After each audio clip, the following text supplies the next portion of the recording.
Kung ang ibang distrito, kakarampot o halos walang budget ang mga proyekto, sa ibang lugar naman, tiba-tiba. Sa inilabas na listahan ng PCIJ o ng Philippine Center for Investigative Journalism kamakailan, makikita ang 15 mga distrito na nakatanggap di mano ng lion's share o pinakamalaking parte mula sa espesyal na pondo ng DPWH. At ang nanguna sa listahan, ang unang distrito ng Ilocos Norte, kung saan ang tumatayong congressman, ang presidential son, Sandro Marcos. Sumunod naman sa kanya, ang Leyte 1st District, na distrito naman ng pinsan ng Pangulo, ang dating House Speaker Martin Romualdez. Sa PCIJ report, binansagan sina Congressman Marcos at dating Speaker Romualdez bilang pork barrel kings. At ang tawag daw sa pondong kanilang natanggap, allocables, na ayon sa PCIJ report, ang siyang bagong anyo ng pork barrel. Kahit pa matagal nang nagpasya ang Supreme Court na illegal ang pork barrel.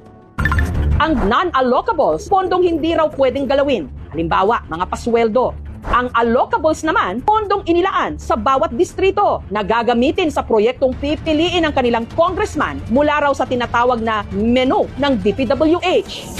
Pwede itong ilaan sa pagpapagawa ng kalsada, mga building o hindi kaya flood control projects.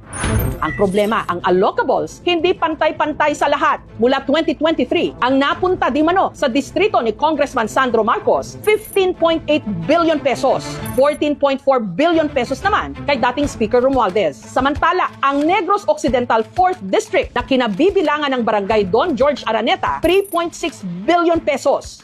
Depensa ng dating DPWH Secretary Manuel Bunoan at ni-resigned DPWH Undersecretary Cathy Cabral. Meron daw kasing sinusunod na formula na ang nakakaalam daw, iilang tao lang. Meron kayong tinatawag na allocable. How much percent is that? A legislative allocable for House and the Senate, approximately 50% of the budget seat. Meron kami kasing the allocation, Your Honor, under the NEP. This will determine actually what would be the allocable amount per legislative district. Ang formula pong yun, ay kahit kailan po ay hindi na ipaliwanag sa amin ni Yuse Cabral. Malaki siyang red flag, no? Kasi pondo natin to kailangan ng transparency kung paano nag-arrive sa mga formula na to. Kailangan i-explain bakit kaya yung mga kamag-anak ng presidente yung pinakamaraming nakuha. Valid kaya yon? Is it science-based? Delikado yung ganung sistema, no? Na mga politiko yung nagde-decide kung magkano yung napupunta sa kapwa nilang mga kongresista. Ang puna ng iba, hindi na ito bago. Tila nagbagong anyo lang ang pork barrel. Bakit nauna yung funding saka palang maghahanap ng items? Hindi po ba dapat may items nanggaling sa RDC bago po poduhan? Ang pagkakaiba is kung dati, milyon-milyon lang yung pork ng bawat kongresista. Ngayon umaabot siya ng bilyon-bilyon. Ayon sa ICI, may mahigit 150 flood control projects sa Ilocos Norte at karamihan daw sa mga ito nakuha ng mag-asawang Curly at Sara Diskaya. Matatandaang noong November 13, nagtungo sa Ilocos Norte ang ICI o Independent Commission for Infrastructure. Ininspeksyon nila ang ilang flood control projects doon. Walang ghost na kita.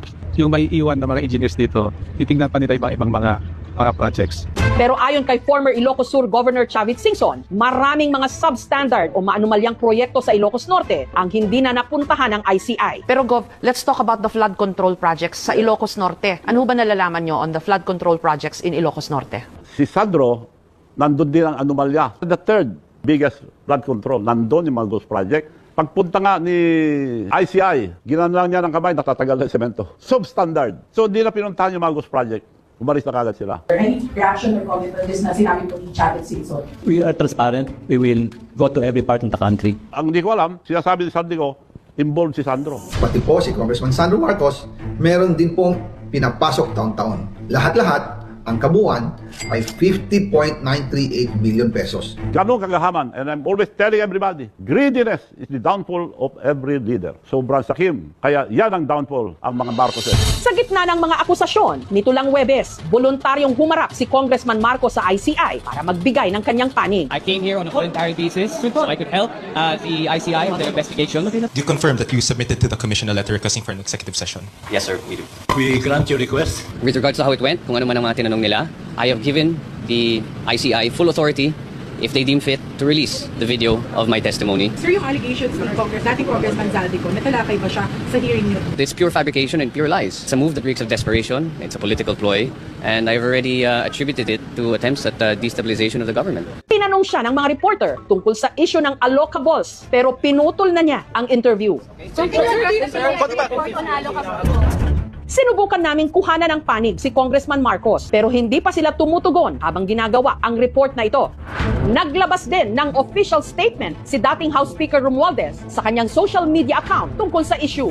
I willingly submitted myself to the ICI's fact-finding process, appeared voluntarily, and remained in the country. Throughout all these proceedings, no sworn or credible evidence has ever linked me to any irregularity, and again, my conscience remains clear.